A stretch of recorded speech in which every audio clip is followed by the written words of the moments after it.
Okay, it's a special day today, Father's Day. Um, Let me start right away. Okay, let me start with a question. When was the last time you felt you withheld obedience to God? But somehow we know if we don't have a personal relationship with God, but at least somehow we know sometimes that we withheld obedience to God. But do you know that there's minsan hindi natin na-realize, pero may impact po yun if we withheld or we obey God. Okay, the title of this conversation is Father's Faith, Eternal Blessing. And our text for today is this chapter 22 verses 1 to 18. So at iiwan ko po sa inyo itong simpleng um, principle na unreserved obedience to God leads to countless blessing. Unreserved means you are not withholding it. You're not keeping it. You're freely given, or willingly given, or willingly follow. Unreserved obedience leads to countless blessing because sabi sa chapter 22, verse 16, this is what the Lord says, because you have obeyed me and have not withheld even your son, your only son, I swear by my own name that I will certainly bless you. We will going to talk about the story of Abraham.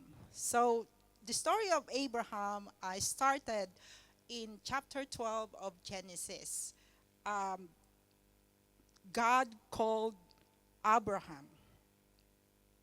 In chapter 12, verse 1, it says that the Lord had said to Abram, leave your native country, your relatives, and your father's family, and go to the land I will show you. So then Abraham went as the Lord told him to do. And he has this promise to Abram. Sabi niya sa promise niya, I will make you into a great nation. I will bless you. I will make your name great, and you will be a blessing. I will bless those who bless you, and whoever curses you, I will curse, and all the peoples on earth will be blessed through you. And so Abram went. He was 75 years old when God called him. And several years passed. Kung babasahin niyo po yung Genesis from chapter 12 to our text today, 75 years old when he was called by God. And then several years passed, wala pa ring anak. Childless pa rin. And then he thought that, and God reminded him that he will be a father of many. His offspring will be countless, as many as the stars. And then he thought, kasi wala pa siyang anak, so sabi niya, maybe yung aking servant, Eliezer, would be the heir of my kung anong meron ako. Sabi ni Lord, no, no, no, no, not Eliezer, not your servant Eliezer. Sabi niya, Eliezer will not be your heir, but a son who is your own flesh and blood. Your offspring will be countless as stars on the skies. And Abram believed. But several years after pa rin, wala pa rin anak. So then Sarah, ang asawa niya, his wife, has this not so bright idea. So, not so bright idea. Bakit? So, sabi ni Sarah, maybe we could build a family through my servant Hagar. So, you sleep with my servant Hagar para magkaroon ka ng anak. Kasi siya hindi magkaroon ng anak. So then, Abram, maybe, siguro sabi ni Abram, maybe that's what the Lord meant. Kasi si Sarah hindi pa nagkakaanak, so maybe through Hagar. So he agreed with a not so bright plan of or idea of Sarah. So he got a son with the servant uh, Hagar, and that is Ishmael. So not so bright because later on nagkaroon ng conflict. So several years passed. Now Sarah got pregnant. Actually, Abraham was 100 years old nang ipinanganak si Isaac. So, as promised by God, by his own flesh and blood, and through Sarah, not through the servant, and not through the surrogate child, but through his own flesh and blood, through Sarah. So, they got Isaac. All right. So, then Sarah got pregnant as God promised and gave birth to Isaac. By this time, Abram became Abraham. Abraham means father of many. So pinalitan ng Panginoon ang pangalan ni Abram from Abram to Abraham. Kung nag-wonder kayo bakit sa Abram siya tas naging Abraham. Because God changed his name, and Abraham means father of many, as promised by God na bibigyan siya ng maraming offspring, as many as the stars that you cannot count. So, he was 100 years old when Isaac was born. So then, meron ka ng Isaac, meron din siyang Ishmael. So nagkaroon ng conflict. Kasi one day, nakita ni Sarah na Ishmael is mocking Isaac.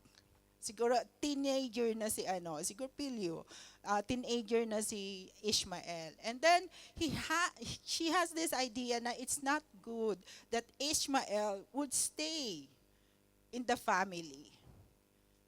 Kasi I don't know how mocking sounds like or look like in that situation. So sa tingin niya hindi maganda. So hindi mag-inherit ng hindi magkakaroon ng inheritance si Ishmael sa family na to. Kasi ang promise ng Panginoon, blessing through Isaac. So sabi ni, bright idea again. Not so bright idea. So sabi ni Sarah, paalisin mo ang iyong anak kay Hagar. So masakit man sa loob ng isang ama, Abraham, he let Ishmael and Hagar go. So dito tayo magsisimula.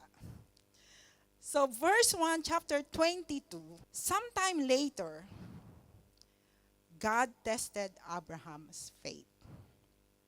By this time, 75 years old siya nang tinawag, 100 years old na siya ngayon, or maybe or so, kasi medyo malaki na si Isaac. So ang dami niya nang pinagdaanan. But I guess by this time, he knew well who God is. So sometime later, God tested Abraham's faith. So ito po yung kanilang conversation. So Abraham, God called Abraham. Sabi ni Abraham, "Yes, here I am." Sabi ni Lord, "Take your son, your only son, yes, Isaac, whom you love so much, and go to the land of Moriah. Go and sacrifice him as a burnt offering on one of the mountains, which I will show you." all right. So sabi ni Lord, take your son, your only son. Can you imagine? Siguro yung usapan nila, really, Lord, my son? So sabi kasi sa text natin, sabi ni Lord, yes, your son, your only son. I'm pretty much sure, God said, whom you love so much. Kung i-stretch ko yan, Isaac, yes, whom the countless offspring will come from. So sabi ni Lord, i-offer mo sa akin. Go to the land of Moriah, go and sacrifice him. You know what does mean, alam mo yung ibig sabihin yan, kung isa-sacrifice mo as a burnt offering, and we will know later on. Go to the land of Moriah, go and sacrifice him as a burnt offering on one of the mountains which I will show you. On a side note, a lot of scholars would say that Mount Moriah is where the Dome of the Rock is. If you're familiar with the place in Israel, but others say no, it's not the place. But anyway, just a side note. So sabi niya, take your son, your only son. Really, Lord? Siguro kung ako si Abraham or ikaw ay isang ama, can I really, alam mo yun, gising pa ba ako sa umaga at haharapin ko yung utos na to? Would I really get up and follow and obey this command? But on the next verse, sabi dito, verse 2, the next morning, Abraham got early. Take note of that. The next morning, Abraham got early. How could you get early when you have this in mind na i-offer mo yung anak mo as a burnt offering? So, like I said before, by this time, probably Abraham knew God very well already. So, nung mabasa ko to, naalala ko yung pagka may mga event tayo, na alam mo yun, so, pagod na pagod ka sa before the event, and then gigising ka ng maagang-maaga. So, Lord, wala akong lakas na gumising ng umaga. But Abraham got early with that mind na, alam mo yun, mag-journey ako, magta-travel ako, i-offer ko yung anak ko. Hindi naman natin masabing excited si Abraham at he got early. But anyway, so he got early. He saddled his donkey and took 2 of his servants with him along with his son Isaac. Then he chopped wood for a fire for a burnt offering and set out for the place God had told him about. So on the 3rd day of their journey, Abraham looked up and saw the place in the distance. So Abraham told the servants. Ito yung conversation nila. Stay here with the donkey. The boy and I will travel a little farther. We will worship there, and then we will come right back. Take note of the word, we will come right back. He's so confident na babalik sila with Isaac. So like I said, by this time, the other several weeks before na tumayo ako dito, sabi ko that the testing of our faith use that as an opportunity to grow. By this time, sa dami ng pinagdaanan ni Abraham, his faith is already in that mature level. I guess he know his God very much. So he is so confident. Bakit kaya confident siya? That's why I said, because our unreserved obedience, pagka na-practice natin yung, alam mo yun, every time, willing, excited to obey God,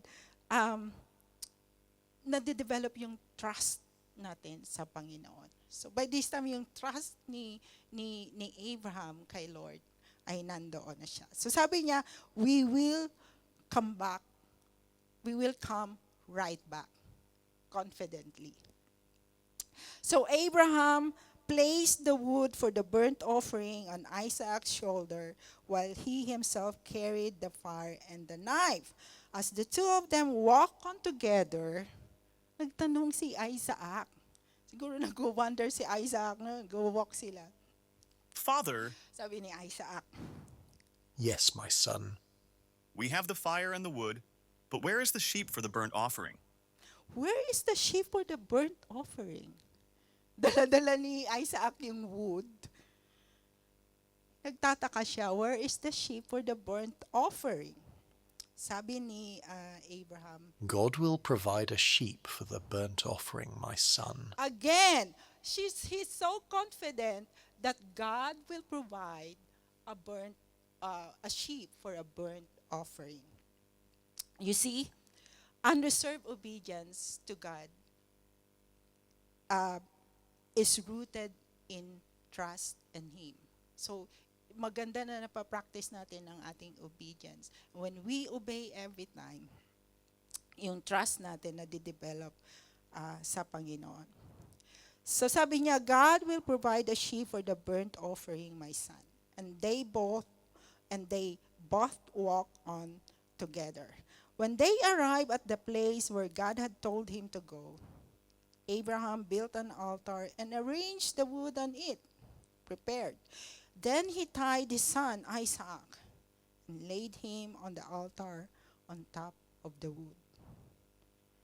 And Abraham picked up the knife to kill his son as a sacrifice. At that moment, the angel of the Lord called to him from heaven. Abraham, Abraham, Yes, here I am. don't lay a hand on the boy. Do not hurt him in any way, for now I know that you truly fear God. You have not withheld from me even your son, your only son. See? So, as he is preparing or he is prepared to kill his son, eto na ngayon ang angel. And then sabi niya, don't lay a hand on the boy. You have not withheld from me even your son, your only son. Sa Hebrews 11, chapter 17 to 19, it says, it was by faith that Abraham offered Isaac as a sacrifice when God was testing him. Abraham, who had received God's promises, was ready to sacrifice his only son, even though God had told him, Isaac is the son through whom your descendants will be counted. Abraham reasoned that if Isaac died, God was able to bring him back to life again. And in a sense, Abraham did receive his son back from the dead. Kasi pinanganak, can you imagine, Abraham was 100 years old and I think Sarah was 90 years old by that time. He's been past from yung age of bearing a child. Kumbaga sa it's dead womb already. So Abraham reasoned, if God can produce a life from a dead womb, He can also, when I sacrifice my son Isaac, He can also bring back to life Isaac. So, kumbaga sa yung faith ni Abraham, yung trust ni Abraham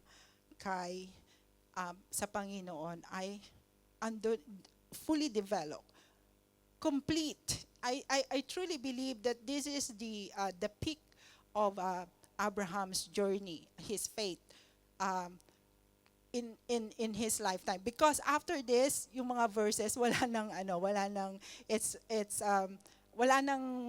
nang masyadong kwento, and they go back to their place, and then Isaac grew up, got married. So it's not about Abraham anymore after this. It's already about Isaac. So this is the peak of Abraham's journey. So why Abraham has energy to get up early when God told him, offer your son as a burnt offering? Why is Abraham confident to tell his servant, we will come right back? Why is he so confident when he replied to Isaac that God will provide a sheep for the burnt offering? Because he trusts God. By this time, he knew his God. He is faithful and true to his promise, and nothing is impossible to him. So our readiness to obey God is rooted in trust in Him. It's rooted in our trust in God.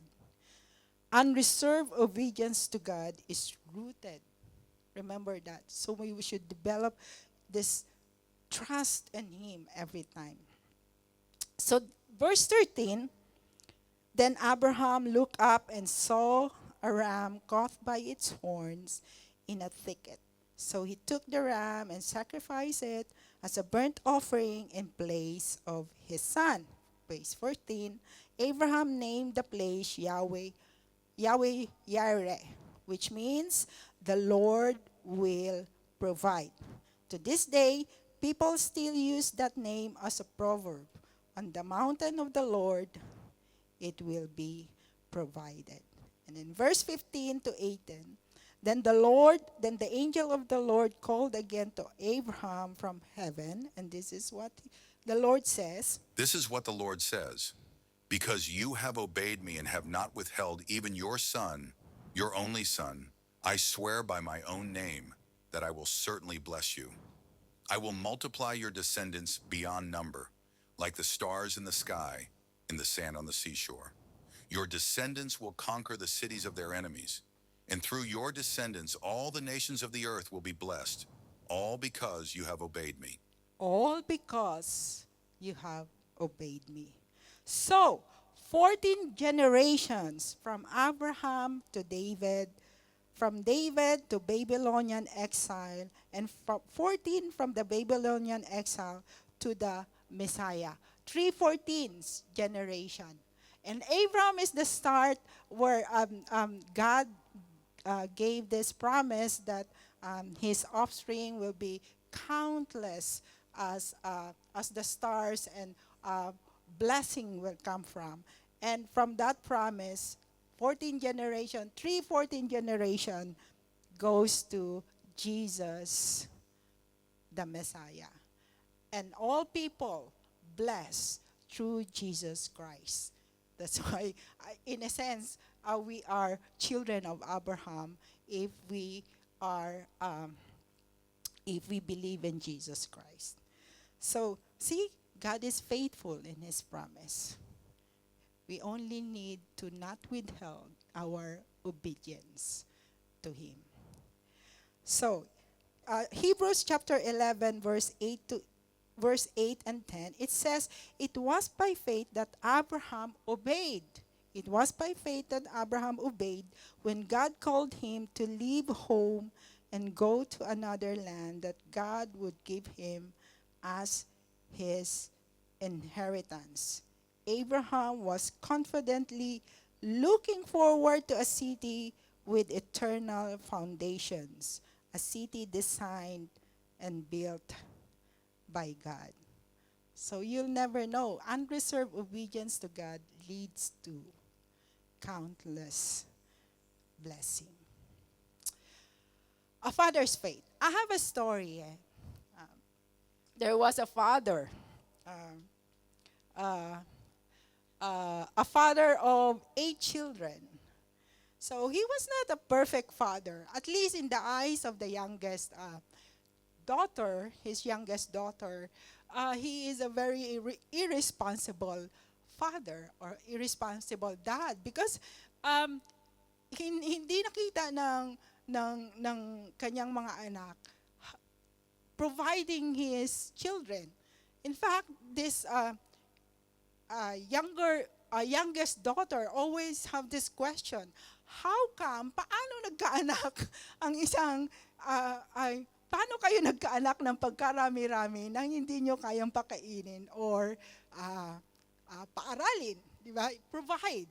So they're not capable or not able to provide for their 8 children. Can you imagine 8 children? He's not a perfect father, at least in the eyes of the youngest daughter. He has vices. He's violent, and many more. But several years later, this father came to know Christ. He became a follower of Jesus. So, naturally, the first instinct is to share the faith to the family. But because the children or the family, medyo hindi maganda ang kanyang estado, ang kanyang sa impression sa family, walang naniwala sa kanyang faith. So, maraming taon, the youngest daughter celebrated her 18th birthday. She received this gift. It's a wooden frame with this verse is engraved in that wooden frame. It says that, "And my God shall supply all your needs according to his riches in glory by Christ Jesus." Philippians 4:19, New King James Version.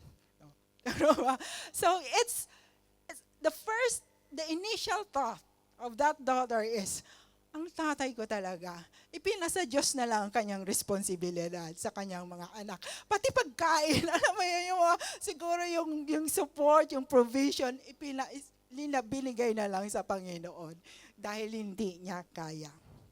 Alright. So, this youngest daughter, several years after, became a follower of Christ. She got born again. She came to know Jesus Christ. And she remembered this wooden frame. She remembered this gift.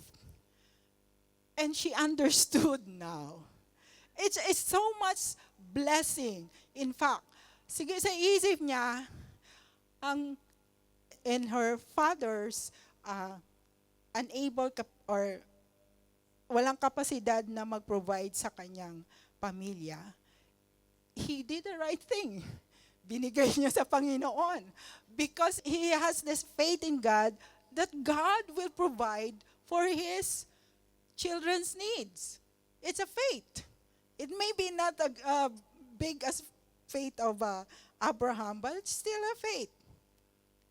So, and this youngest daughter realized that this father prayed for his family in his weakness, in his, alam mo yun, incapacity to provide for his children. He did the right thing. He gave it he surrendered it to God. And with faith that God will take care of his children, will provide for his children, blessing to his children. So, that's why sabi ko, God can use even the smallest act of a father's faith to bless his children. This father's faith, not as big as Abraham's faith. Kasi si Abraham, by faith, talaga in-offer niya yung anak. This one is just, Lord, wala na akong magagawa. Wala na akong magagawa. Wala akong trabaho. Wala akong, hindi ko kayang i-provide kung ano mang pangangailangan ng mga anak ko. So, ibibigay ko sa inyo I will surrender it to you and have this trust that you will protect them, that you will provide for them, and that you will take care for them. God can use even the smallest act of a father's faith to bless his children. And by the way, that father is my father. And the youngest daughter is me. Okay, so that's, I would always remember that gift because that is the first and the last gift that I received from my father. And I treasure it. Kahit na hindi ko na siya makita kung nasaan na siya ngayon. But I still remember very well the prayer inside of that verse. My father cares for his family. As hindi alam, kahit na, and that's why sabi ko na maybe hindi natin na-realize yung impact ng ating faith sa ating family na minsan hindi natin ma-share or hindi man lang natin masabi, Or minsan, we have this courage to share, pero hindi tinatanggap ng maayos or openly. So, but don't dishearten. Don't be discouraged. Because like our story is not only me, but I know a lot of my nieces and nephew came to know God. My brother came to know God. And my sister, not all, but came to know God. You see the blessing? Countless blessing. Abraham did not withhold his obedience when he offered Isaac. My father did not withhold his obedience to share his faith to his family. Even the family did not receive it well or hindi naniwala sa kanya. And that's why you may not realize the impact of your faith, but the Lord uses even the smallest acts of faith to bless others through you. So wag nating withheld kung ano man yung sinasabi sa atin ng Panginoon. Especially of sharing our faith. Wag na kayong tumingin sa malayo. Tumingin tayo sa pinakamalapit, and which is our family. And I think it's an instinct, or that is the very first thing na mapapasok sa ating isip when we realize the impact of this blessing from God, this eternal blessing from God. Iisipin mo ang pamilya mo. Immediately, iisipin mo yung pamilya mo, and you will pray for them. So, huwag tayong ma-discourage kung walang naniniwala sa atin. Huwag tayong ma-discourage na magpatuloy na gumawa ng mabuti, especially in our family. Huwag tayong ma-discourage na magbigay ng kabutihan, especially in our family. Kung if you are a father at yung anak mo ay pasaway, even if you're a mother, ikaw ay pasaway, just continue to live out your faith, and they will see it. It has an impact. So when was the last time you felt you withheld obedience to God? Maybe this kind of withholding na alam mo natatakot ako, baka hindi ako paniwalaan ng aking mga anak. Sharing our faith, we withheld natin. Wag na lang, iba na lang ang mag-share. Or maybe we withheld, I don't know, kung ano yung ating minsan withheld from God. But let us remember whatever it is. Kung ano ang impact when we willingly follow God. We don't, not, this is unreserved, but willingly follow God. Willingly obey God. The impact of that would be a countless blessing na hindi natin alam. So, may we all be remember to always obey God when He is prompting us something to do. So, share your faith. Share the good news of Jesus Christ. It doesn't matter kung paano tatanggapin. Because this is our obligation as or part of our responsibility as a follower of Christ to share it to the nearest. Remember, to Jerusalem, Judea, and to Samaria. We're within first before you go out. So hindi na tayo dapat lumayo. Ang ating pamilya ay ating ministry. And we can always share the good news of Jesus Christ to our family. Unreserved obedience to God leads to countless blessing. God bless you all.